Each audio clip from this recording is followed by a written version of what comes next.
प्रणाम, अभिनंदन, हार्दिक स्वागत सभी का। सबको प्रणाम करते हैं। रवाल्टी भाषा की तृतीय भाग में आज हम हैं 1229वें कार्यक्रम में। चौथे वर्ष की 184वीं शाम है और रवाल्टी भाषा के इस कार्यक्रम में आज हमारे बीच जुड़े हैं आदरणीय वरिष्ठ साहित्यकार खिलानंद बिजलवान जी उत्तरकाशी से, आदरणीय पवन सिंह चौहान साहब उत्तरकाशी से जुड़े हैं। बहुत बहुत प्रणाम है आप दोनों को और अभिनंदन करता हूँ। हमारे आदरणीय जनार्दन उप्रेती जनुजा जी का जो पिथौरागढ़ से जुड़े हैं। चंपावत से आदरणीय श्रीमती चंपा जोशी जी, डॉक्टर तिलक राज जोशी जी जुड़े हैं। इस पटल पर प्रकाश चंद्र जोशी तिवारी जी जुड़े हैं हल्द्वानी से। आदरणीय गिरीश चंद्र बिष्ट हसमुख जी वरिष्ठ साहित्यकार दिल्ली से हमारे इस पटल पर अपना आशीर्वाद दे रहे हैं। जुड़ी है ज्योति दीदी शाह जी रानीखेत से। आदरणीय उमेश चंद पांडे जी जुड़े हैं जोलीकोट नैनीताल से।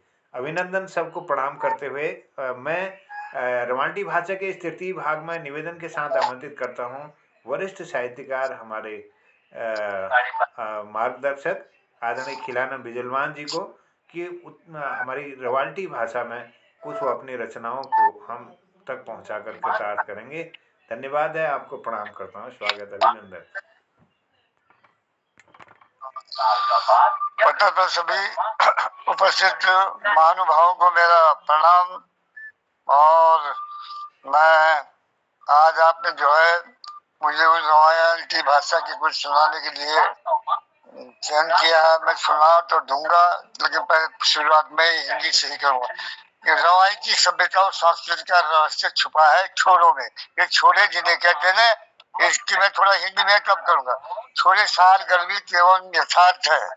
जिस तरह व्यास जी ने पुराणों की रचना हिमालय के एकांत गुफाओं में एकांत स्थानों में की है, इन छोरों की रचना भी एकांत के स्थानों में यानी भेड़ पालकों के द्वारा उन बुझारों में की है, जहाँ बरसात के मौसम में चरान चुगान के लिए अपनी भेड़ बकरियों को ले जाते हैं और पूरे चौमासे में वर्षा आदि की कठिन समस्याओं में अपना कार्यकाल व्यतीत करते हैं। जहाँ मन की रफ्तार सांसारिक उलझनों में से अपने अनुभवों के आधार पर सार को चुनकर समाज के समक्ष परोसते हैं, यानी रखते हैं। जैसे जैसे कंकड़ पत्थर से रत्नों के पारखी रत्नों को और बीन लेते हैं, और वही बुग्याल जहाँ जहाँ सन्नाटा है, जन कोलाहल से दूर गगन की ओर निहारते हुए सुंदर सुंदर मनोहर सृष्टि के सृजनहार की स्मृति अवश्य दिलाती है। जिन सीमांत क्षेत्रों के अशिक्षित अतीत के उन लोगों ने इन छोरों की रचना की है, वही पंचगाई, फतेह पर्वत, बडियार गीत आदि पहाड़ियों के सीमांत क्षेत्रों के लोगों द्वारा ही की गई प्रतीत होती है। निम्न कुछ छोरे पट्टी पंचगाई के ग्राम देक्षा निवासी श्री हरिराम राणा एवं सहयोग के सौजन्य से प्राप्त हुए, जिनके अनुवाद को साथ एवं संवादित कथित प्रसंग को संक्षेप विवरण दर्शाने का प्रयास किया है। त्रुटियों के लिए क्षमा प्रार्थी हूँ। तो छोड़ा है, जैसे पहले छोड़ा शब्द है, वो हमारी भाषा का है, रवाल्टी के। काशी की बात की जो करी मैंने उसके लय के साथ गाया जाता है। मैं लय के साथ तो नहीं गा सकता हूँ, मैं सीधा पढ़ूंगा। काशी की बात की जो करी, काशी को जरिया साग, काशी को बंठिया भोली दो, काशी को पेट्रोल कुड़िया भाग। जिस रवाई की भाषा का ये जो शब्द है छोड़ा है, इसे छोड़ा कहते हैं। इसका भावार्थ है किसी के रास्ते का खेत है, किसी के खेत में जरिया साग नाम का साग है, तो किसी भगवान का सुंदर पति है, और किसी का भाग्य पेट से उदय होता है, अर्थात संतान वाली है। प्रसंग है प्रसंग प्रसंग विपता ने किसको नहीं सताया। बड़े बड़े पराक्रमी बलशालियों पर भी जब विपदा का घेरा पड़ता है तो कष्ट और अपमान सहने पड़ते हैं। तो इसका छोड़ा है पांचों पांच पांडवों खरी आई चारी विराट का गोरु किसकी दादो आपुले मांगा साथी अर्जुन की जोरू। यानी अपने स्वभाव से सबका पांच पांडवों पर जब विपदा आई तो राजा विराट की गाय चरानी पड़ी और किचक दादो वीर शिरोमणि अर्जुन की भार्य की मांग करने लगा था। फिर जो दूसरा है प्रसंग है सुंदर सुडौल अंग वाली युवती को कहीं घूमते हुए उस पर आकर्षित होकर युवक कहता है, क्या कहता है, वो छोड़ा है अब बिना पड़ी आली बिना पड़ी आली फिर का बाल्या की आंगी हुई बाबू को मरी जुई मुझे न मांगी। ये हमारे रामायण की भाषा का शब्द है। अब उसका अर्थ क्या है? अच्छा, यानी मेरा छोटा नहीं आता है उसका अर्थ अनुवाद कहीं किनारे पर बाला यानी युवती घूम रही थी। युवक कहता है आह कितना सुडौल सुंदर अंग है, यानी देह है इस लड़के की। क्या मेरे माँ बाप उस समय शोक मग्न रहे होंगे जो उसे मेरे पत्नी ना बना सके। अब दूसरे शब्द का वो है दुआ बुआ, उसका प्रसंग है मन इच्छित बर यानी पति ना मिलने पर उदास विवाहित पुत्री को माँ की शिक्षा पुत्री को निम्न प्रकार से समझाती है। छोड़ा है बेठू फापरू युवनु काठ कालुकु मंद का घर बसीरणु प्रयोग करानु सम्मान। ये है वो रोज की भाषा में ये दवा है। इसका अनुवाद है यानी बेठू फापरा ये अन्न कठिन अन्न काल के अनाज है। ये जो अनाज है जो अकाल के अनाज बताए गए हैं। अकाल में जैसे ये अन्न खाने पड़ते हैं, ना खाने वाले को भी क्योंकि पेट की भूख को शांत करनी है जीवन बचाने के लिए, वैसे ही कमजोर परिवार में भी रहना पड़ता है और पति में भी मन लगाना पड़ता है। यानी हर स्थिति में समझौता तो करना ही पड़ता है। अच्छा, जो तीसरा प्रसंग आता है देहवानी शरीर की नश्वरता को देखते हुए दो शब्द रचनाकार सदुप से भी देता है। छोड़ा है हर्षी बोलनो बाटी खाणो बाटी पानी ना पीणो दुई दिन को माई चूड़ा अमर कुणी न हणु। और इसका अनुवाद है हंसमुख से प्रेम पूर्वक मीठी वाणी से बोलो, जैसे हमारे हंसमुख जी बोलते हैं ना, इस तरह से हंस के बोलो। हंसमुख से प्रेम पूर्वक मीठी वाणी वाली बोलो, बांट के खाओ। मनुष्य जीवन मात्र 2 दिन का है, या कोई अमर नहीं है। ये उसका अर्थ है। और अब दूसरा एक प्रसंग आगे है। जब किसी दंपति की संतान दुर्भाग्य से कम उम्र में ही मर गई और उनके समक्ष गांव की लड़के ब्याही जाती है तो वह दंपति मृत संतान की याद सताते हुए रोते हैं और इस निम्न छोड़े में अपना रोष यमराज पर प्रकट करते हैं। क्या है वो? पापी हंटारा मणि तेरु क्यों तू लो बेटा देव तू सौरा बेटा ले अनु तू बहु। नहीं, ये इसका अनुवाद है कि हे यमराज, वो दंपति जो है, हे यमराज हत्यारे, हे पापी, मेरा बस चले तो तेरा खून पी जाता, मात्र इस अवसर पर हम भी तो अपने लड़के को ब्याह कर ससुराल देकर विदा करते और लड़के के लिए घर में बहुत जाते है ना, उनके जो बच्चे मर गए होंगे ना, तो वो जो है तो गांव में कोई शादी होती उस समय शोक संतप्त होकर के इस बात को अपने उस दोहे में कहते हैं। जैसा प्रसंग घर परिवार के किसी सदस्य की पीड़ा को जब नजरअंदाज कर दिया जाता है, तो पैर की चोट होने पर भी उसे जब बुग्यालों में भेजा जाता है, तो घर के कुछ दूरी तक उसकी पत्नी वो उससे छोड़ने जाते हैं। तो जाते राह में उस भेजा मैंने चरवाहे को हिचकी आती है, जिस हिचकी को यहाँ हुल्की कहते हैं। जब कोई याद करता है तब आती है, ऐसा यहाँ की मान्यता है। तो वो कहता है जो सब निम्न छोड़े में, तो निम्न छोड़े में उस रचा का ये है, क्या है, हुल्की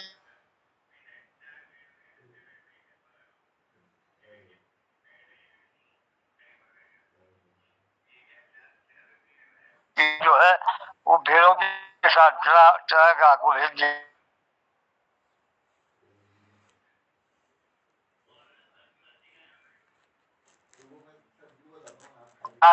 में कोई बाधा आ गई है।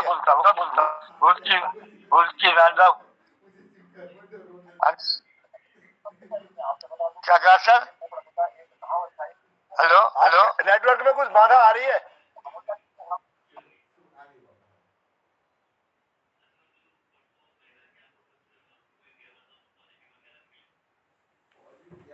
आवाज नहीं आ रही? आ रही बोलिए। अब आ रही है जी बोलिए, स्वागत। आवाज नहीं आ रही सर? आ रही है। पहले नहीं आ रही थी, अब आ रही है, आप बोलिएगा।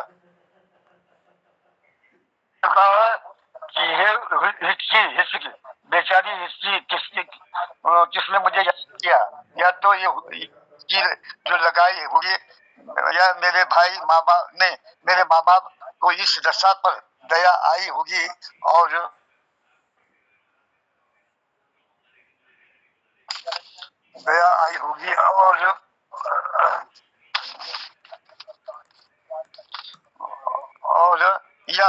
या मेरा छोटा भाई जब उसकी पत्नी बोली, ना घीन तेरा बुई बाबू, न घीन पिठी का भाई, दुखती मांगुरी को तो दिनों भेड़ों कलाई।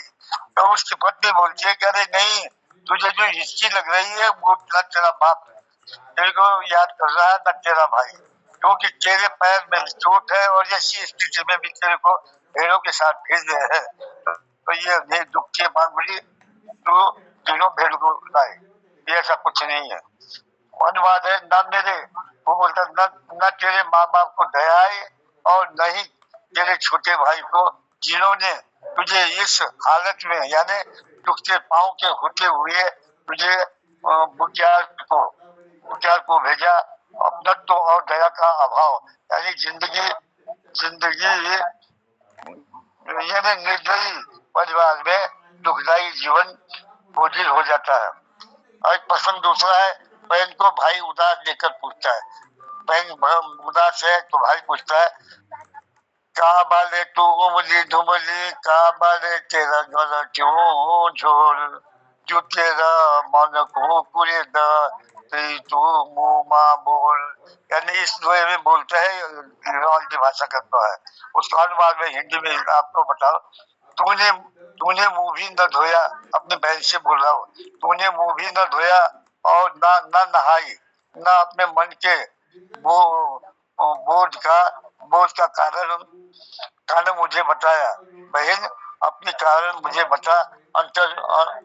उत्तर में बोलता, बहन बोलती उत्तर में, मैं भी कुचेली हूँ, गालों में मैल है, इसलिए कि मेरे पेट से कोई संतान न होने के कारण मेरी सास मुझे ताना देती है, जिससे मैं दुखी हूँ।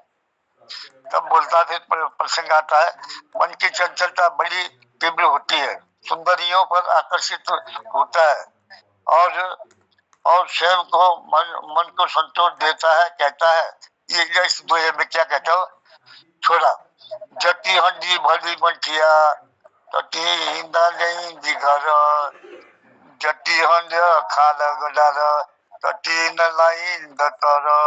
इस दोहे में वो कहता है कि जितनी सुंदरियां दुनिया में देखी जाती है उतनी सभी घर घर नहीं लाई जाती, अपनी पत्नियां नहीं बनाई जाती। और ये जितने नदियां नाले होते हैं उन सभी पर पुल नहीं बनाए जा सकते।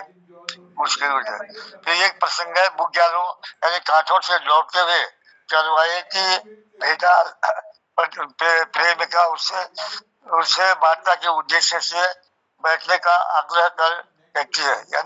कोई चरागाह भेड़ों से आ रहा है चरागाह से, तो कोई लड़की जो है जवान उसको बैठने का आग्रह करके बैठ जा, तो उसने बोल के उस छोरे में कांड किया आयो भेडाला अच्छा उडू खुडुकू भारू बसिजा भेडाला बसिजा ना लाडू बसला कुनारू। वो बोलती है बुग्याल से लौटते भगत घर जाते पीठ में फूलों का बोझ लगा होने के कारण उसकी खुशबू महक रही थी। और भेदाल चरवाहा इसीलिए बोलती है और बैठ जा, बैठने का कोई नारा कोई गुनाह नहीं लगता, कोई नारा नहीं लगता। इसी प्रसंग में मैं आगे चलकर वह चरवाहा पंगत पहुंचा जो फूल वह लाए वो पर था वह बट गए। तो उसका छोड़ा आगे कांदा खिलायो भेजाला गुलाली कपड़ा का गाठी पानी का नालो पनियारी गुलदेरी ननियानियों बाटी। कहते बुग्यालों से जो भेड़ वाला चरागाह जब आया तो उसने अपने कपड़े की गांठ में बहुत सारे अच्छे अच्छे सुगंधित फूल लाए, लेकिन उसके पनघट पर जो है गांव के पनघट पर वो कुछ पनियारी लड़कियां मिली, वो फूल उसने उसे बांट लिए। तो अनुवाद है ये दिखाते हुए बेलाल ने सुंदर फूल कपड़े की गांठ में बांट कर लाए।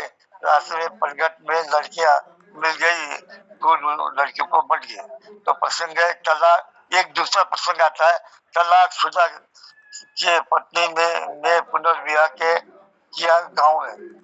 घर आने पर जब उस तलाकशुदा पत्नी को वह पूर्व पति मिलता है तो उससे वार्तालाप होता है। उसका वर्णन इसमें है जिससे यह सिद्ध होता है कि परिस्थिति बस तलाक देनी पड़ी होगी, किंतु अंतर्मन में अतीत का प्रेम था उसे देखकर जागृत हो गया और आपने अपने पूर्व पति से प्रेम अंगीकार कर लिया। कहने का मतलब है कि उसका जो पूर्व पति ने पति से उसने छुटकारा किया, तलाक ले ली, तो दूसरी घड़ी तो उससे जब कहीं जाते हुए मिला हो तब उसने उससे वो उसके मन में प्रेम था, परिस्थिति पर उससे और तलाक ली, तो तब बोलते वो छोरे को चानी का दुचुलिया चानी राजू करत सुनो की लाउनु पटुरी मोतियों को पकाउनु भात।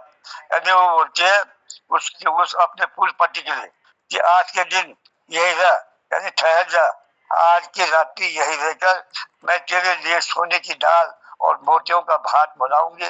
इसके अलावा जो श्रेष्ठ पकवान जो तुझे प्रिय होगा बनाऊंगी और तेरी इच्छा पूर्ण करूंगी। फिर प्रत्युत्तर में वह पूर्व पति बोला, तो वो क्या बोलता है, वो रुकने के लिए आग्रह करती है लेकिन वो नहीं रुकता। तो निम्न छोड़े में बोलता न रंधु आजू का दुसुरिया न रंधु आजू की रात तो नौकी ब्याई मई गिरी न अटला ब्यादी सी रात।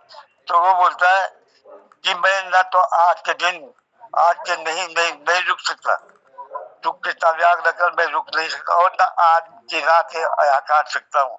क्यों कि मैंने नई नवेली तेरी जगह पर दूसरी पत्नी जो लाई है वो विवाह कर लाई है, जो मेरे बिना बाहर खड़ी अटारी में मुझे देखते हुए मेरा इंतजार करते हुए अटारी में रात गुजारेगी।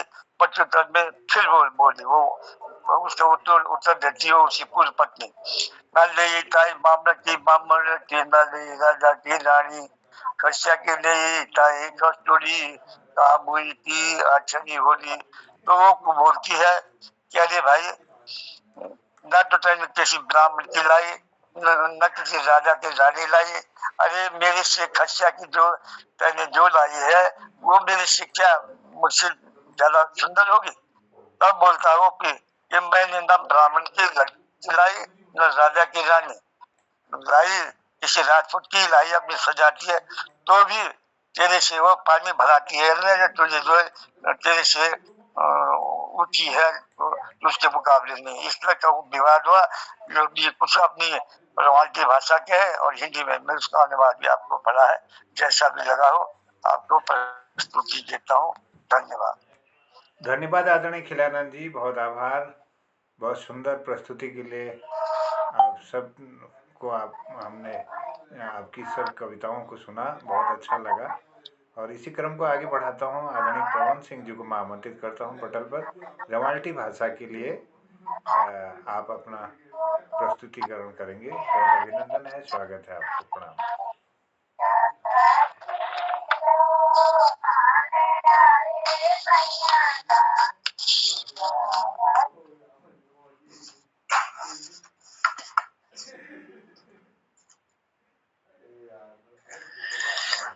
सबसे पहले तो मोहन कीर्ति पटल पर उपस्थित मेरे सभी सम्मानित ग्रीष्म बिष्ट जी, मोहन जोशी जी, तिलक राज जी, रोहित सर जी और खिलानंद जी, जितने भी हमारी इस कीर्ति पटल पर उपस्थित सभी सम्मानित कीर्तिकारों को मेरा सादर प्रणाम। और मैं आज आप लोगों के समक्ष एक छोटा सा, हमारे रवाई में एक दांगुर गांव पड़ता है सर, दांगुर गांव नाम हनुमान चट्टी से ऊपर, मतलब जैसे जब कभी यमुनोत्री आओगे यात्रा पे तो मतलब दांगुर गांव नाम है वहां पे।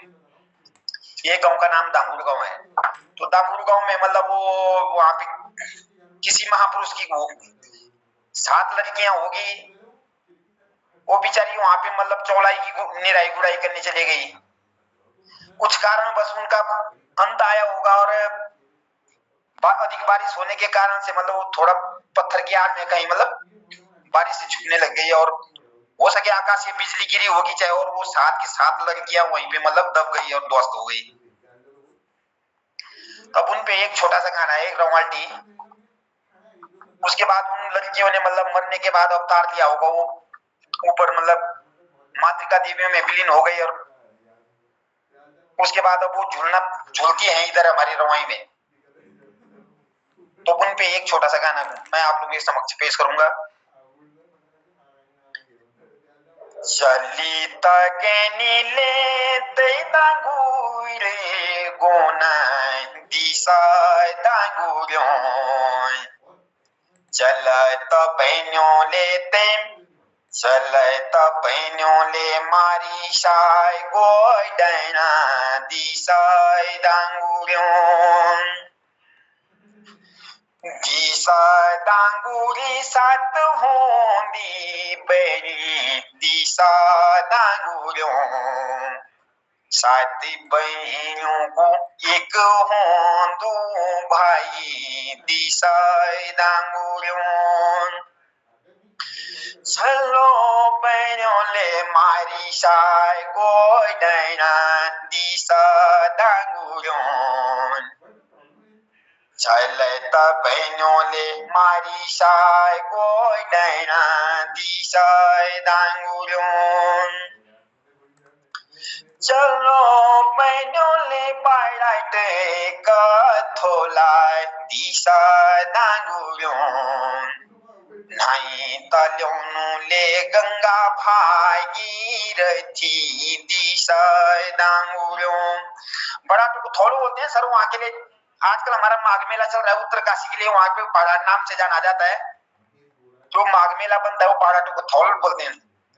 बनाया होगा उस लड़कियों ने। फिर उसके बाद विचार मतलब चलो बहनों ले बाड़ाटे काय थोला दिशा दांगुरियों नाई ताल्यों ले गंगा भागीरथी दिशा दांगुरियों चलता बहनों ले मारी साय गोय दाना दिशा दांगुरियों साथी बहनों को ले एक होंदू भाई दिशाय दांगुरियों तुम तरे लेते ऊंचाई कैलाश दिशाय दांगुरियों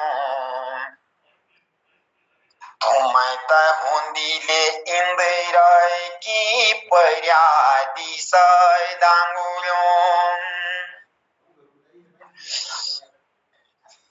कि हसीता बोलनु बाटी खानु धरती पे ठाड़ू ना लानु अरे मरी मन क्यों ना पाई मरी जानू हे भगवान पूरा बोली के क्या भाई पाऊं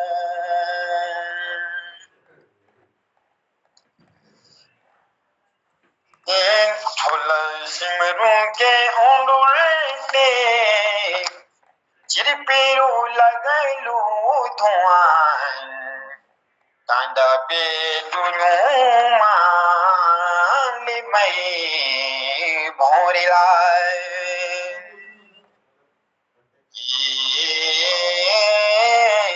लेस्नो याए बनी मई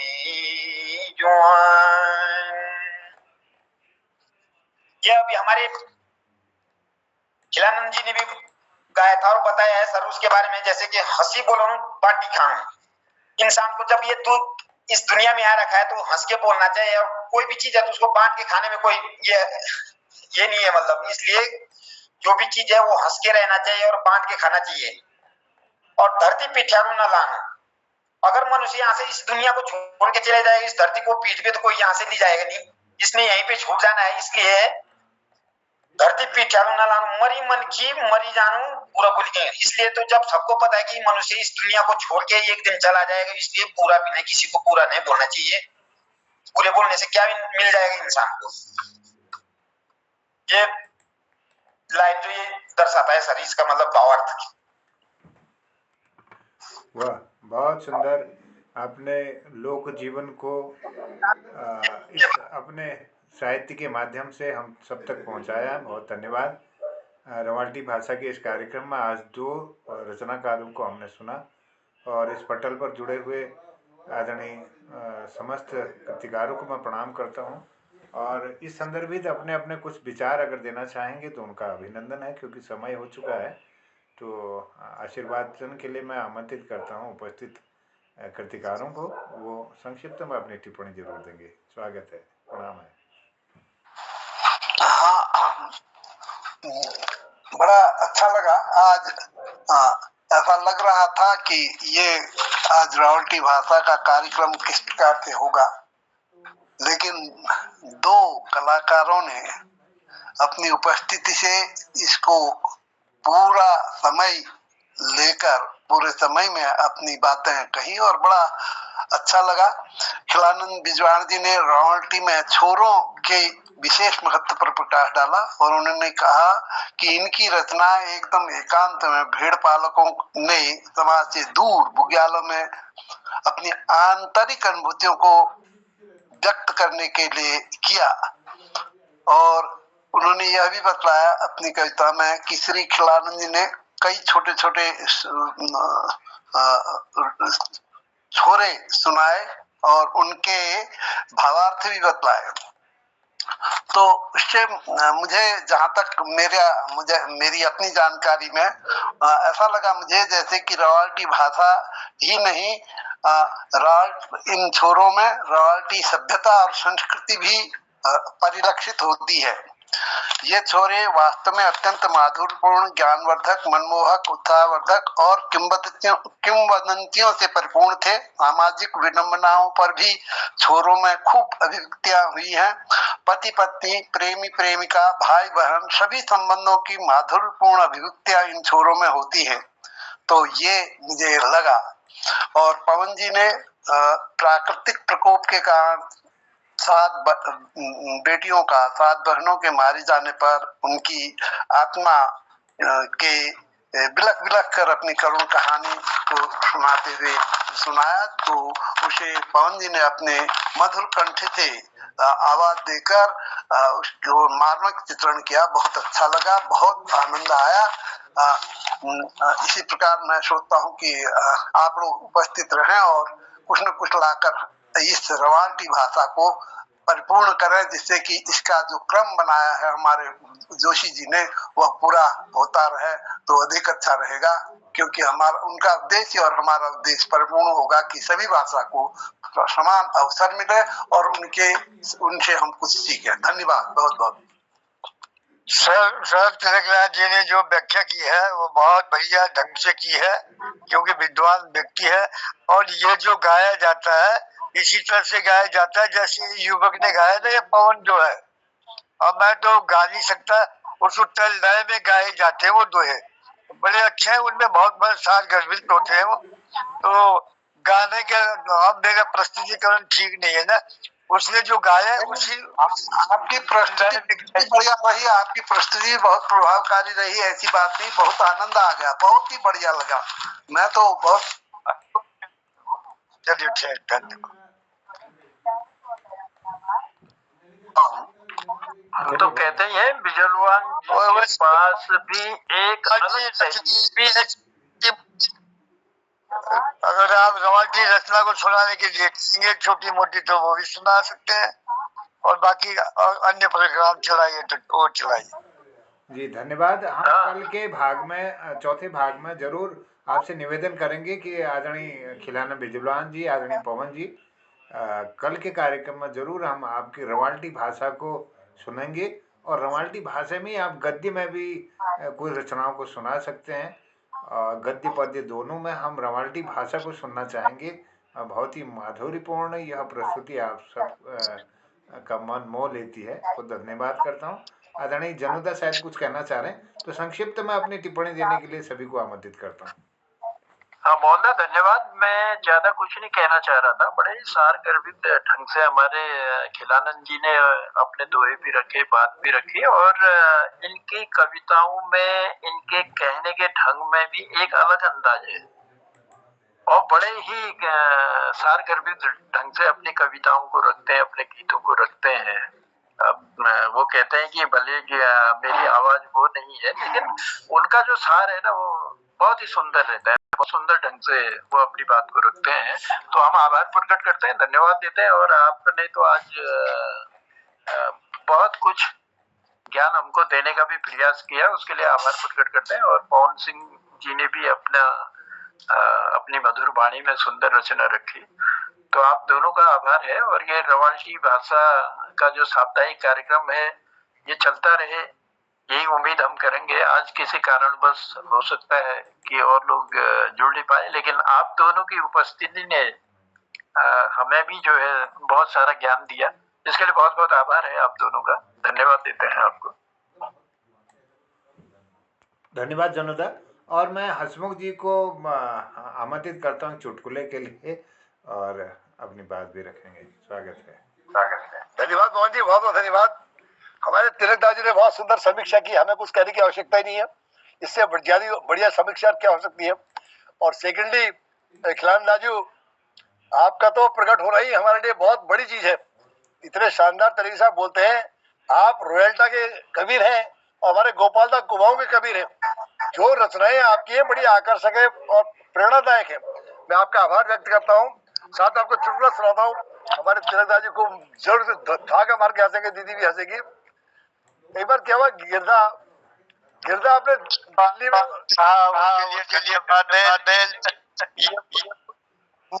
ये विश्वसनीय नहीं है, क्योंकि ना तो गला है ना प्रस्तुतिकरण का तरीका है। भले भाव तो जो है वो है, लेकिन न प्रस्तुतिकरण का मेरे पास तरीका है और न गला है। खैर, आपने सुना और आपको अच्छा लगा, उसके लिए आप बहुत बहुत शुक्रिया। खिलान जी, आपकी भाषा और आपका भाव बहुत ही जबरदस्त चीज है। आपको पता ही नहीं, और रहीमन हीरा कब कहे लाख टका मैंने बोल। आप तो हीरे हैं हमारे मंच के। बहुत बहुत धन्यवाद आपका। तो सुनिए तिलकदारियों, चंपा जी, मोहन जी, सब सुनिएगा। एक बार क्या हुआ, गिरदा का लड़का दिल्ली में, अब वो कौन गिरदा थे ये सोच लेना आप। उनका लड़का दिल्ली में सरकारी नौकर था। एक दिन गिरदा अपनी पत्नी को लेकर उनके अपने जाड़ों के दिन पूछ के महीने में दिल्ली पहुंच गए। दिल्ली जाके उनके लड़के उनको हर संडे को छुट्टी होती थी घुमाता था। एक दिन एक मॉल में ले गए गिरदा का बेटा उनको। तो गिरदा जब मॉल में गए अपनी पत्नी के साथ, तो जा करके उनकी पत्नी ने एक बिस्किट का पैकेट चुपचाप चुरा करके अपनी आंगड़ी की जेब में डाल दिया। अब वो सीसीटीवी लगा हुआ था और पकड़ी गई। दुकानदार ने पुलिस को बुला करके केस कर दिया। अब कोर्ट में केस चला गया। तो कोर्ट में केस किया साहब, जज साहब ने कहा भाई इन्होंने जो बिस्कुट का पैकेट चुराया था उसमें 10 बिस्कुट थे। इतने में गिरदा को होश आया दिमाग में, यार जज साहब मैं कुछ कहना चाहता हूँ ना, उनका 10 बिस्किट थे तो 10 महीने की सजा दी जाती है। अब गिरदा बड़े खुश हुए, कह लगे जज साहब मैं कुछ कहना चाहता हूँ, मैं इनका पति हूँ। इन्होंने जाते ही पहले एक सौंफ का पैकेट भी छुपा लिया था अपने आंगड़ी एक सौंफ का पैकेट चुरा लिया था। उन सौंफ की गिनती की जाए, इनको उस तरफ से सजा दी जाए।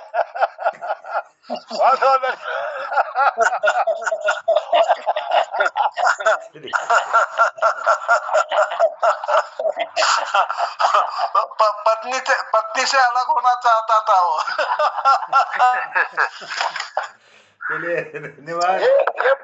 वो पत्नी पीड़ित थे गिरदा। चलिए धन्यवाद आदरणीय हर्षमुख जी। आपके चुटकुलों से आज के समापन की ओर हम सब लोग जाते हैं और मैं सबको प्रणाम करता हूँ। आदरणीय जमींदार डॉक्टर तिलक राज सर, चंपा दीदी, आदरणीय उमेश पांडे जी ज्योली कोट से। अगर आप कुछ बोलना चाहें तो आपका अभिनंदन है आदरणीय पांडे जी। धन्यवाद, बहुत बहुत साहब, बड़ा अच्छा लगा। और हमारे तिलक राजू ने तो बहुत ही बढ़िया समीक्षा करी और हमारी सब कुछ समझ में काफी कुछ बातें आई और अच्छा लगा। बहुत अच्छा, बहुत बहुत धन्यवाद आप सभी को। धन्यवाद आदरणीय। और दिनेश सर भी जुड़े हैं। दिनेश पांडे जी चुटकुल फाड़ी लागो क्या चुटकुल।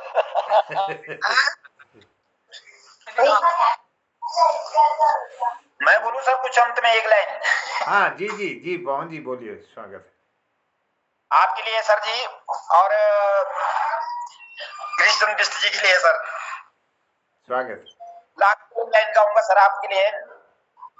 मने मोहन सचिदानंद तेरा पटले मां बड़ो आनंद। मोहन सचिदानंद तेरा पटले मां बड़ो आनंद। कृत पटल सजे न लगे हंस मुख हंसी न लगी। कृत पटल सजे न लगे हंस मुख हंसन लगी। मन मोहन सचिदानंद तेरा पटल मां बड़ो आनंद। कृति पटल सजीन लगे हंस मुख हंसन लगी। मन मोहन सचिदानंद तेरा पटल मां बड़ो आनंद। धन्यवाद सर। क्या बात है, वाह वाह वाह।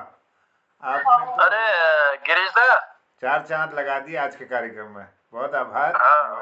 हमारे गिरीश दा पत्नी पीड़ित वाली बात करते हैं ना, वो खुद ही पत्नी पीड़ित है। देखो हमारी पत्नी तो बैठी है यहाँ पर। ये भी अरे पत्नी ऐसे ही कहता है घर में बैठ के, बाहर जाके नहीं कहता है। ये देखो ना सामने उदाहरण। बहुत आभार है, धन्यवाद जनोदार। बहुत अच्छा लगा आप दोनों को देखकर। आज के इस पटल का ये कार्यक्रम धन्य हो गया। तो सबको प्रणाम आप करता सबको हूँ। सबको हंसते हुए जाते हुए देख के बहुत तसल्ली होती है, बड़ा दिल खुश होता है कि मेरा जन्म इसीलिए हुआ। मैं बहुत खुशी हूँ, प्रसन्न हूँ। बहुत बहुत धन्यवाद। धन्यवाद। चलिए बस शिवरात्रि। मुस्कुराते रहे, हंसते रहे और लोगों को हंसाते रहे। चलिए धन्यवाद, प्रणाम सबको, शुभ रात्रि। धन्यवाद साहब, शुभ रात्रि। मेरी धर्मपत्नी भी हंस रही है जोर जोर से अंदर। जी प्रणाम, धन्यवाद। और उनसे कहिए 500 गायक नहीं बनना, आगे आना है। शिवरात्रि जय।